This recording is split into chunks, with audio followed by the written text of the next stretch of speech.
ఈ బాబాయ్ పేరు సతీష్, ఊరు వరంగల్. ఏ తండ్రి అయినా సరే తన పిల్లలు జీవితంలో మంచిగా ఉండాలని చెప్పి ఎంతో కష్టపడి వాళ్ళు మంచి జాబ్ చేయాలి, జీవితంలో మంచిగా సెటిల్ అవ్వాలని కష్టపడతారు. వాళ్ళు మంచి ఫుడ్, మంచి బట్టలు వేసుకోకపోయినా తన పిల్లలు జీవితంలో మంచిగా ఉండాలనే వాళ్ళ కలను కానీ ఆ కళని నిజం చేసేవారే తండ్రి.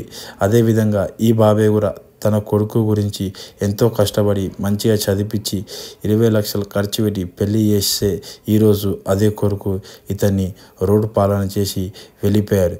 ఈ వీడియోని ఎంతవరకు షేర్ చేస్తారంటే ఈ కొడుకు వచ్చి మళ్ళీ తన తండ్రిని తీసుకుపోయేదాకా షేర్ చేయండి. Thank you.